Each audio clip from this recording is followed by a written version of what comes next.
अगर तुम भी इन पैगंबर को न मानोगे तो उस दिन से किस तरह बचोगे जो बच्चों को बूढ़ा कर देगा, जिससे आसमान फट जाएगा।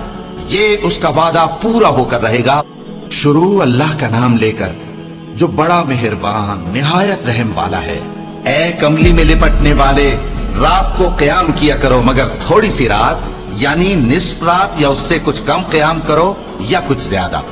और कुरान को अच्छी तरह ठहर ठहर कर पढ़ा करो। हम अनकरीब तुम पर एक भारी फरमान नाजिल करेंगे। कुछ शक नहीं कि रात का उठना नफ्स को सख्त पामाल करता है और उस वक्त जिक्र भी खूब दुरुस्त होता है। दिन के वक्त तो तुम्हें और बहुत से शगल होते हैं, तो अपने परवरदिगार के नाम का जिक्र करो और हर तरफ से बेताल्लुक होकर उसी की तरफ मुतवज्जे हो जाओ। वही मशरिक और मगरिब का मालिक है, उसके सिवा कोई माबूद नहीं, तो उसी को अपना कारसाज बनाओ। और जो जो दिल आजार बातें ये लोग कहते हैं उनको सहते रहो और खूबसूरती से उनसे किनारा कश रहो। और मुझे उन झुटलाने वालों से जो दौलतमंद हैं समझ लेने दो और उनको थोड़ी सी मोहलत दे दो।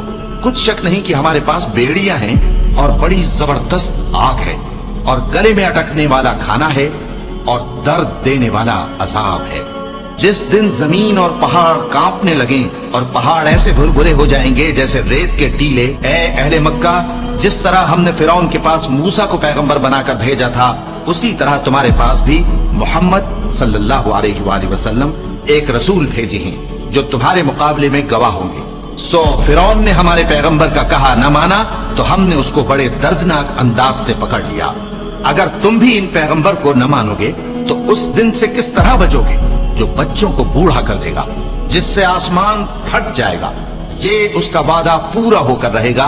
ये कुरान तो नसीहत है, सो जो चाहे अपने परवरदिगार तक पहुंचने का रास्ता इख्तियार कर ले।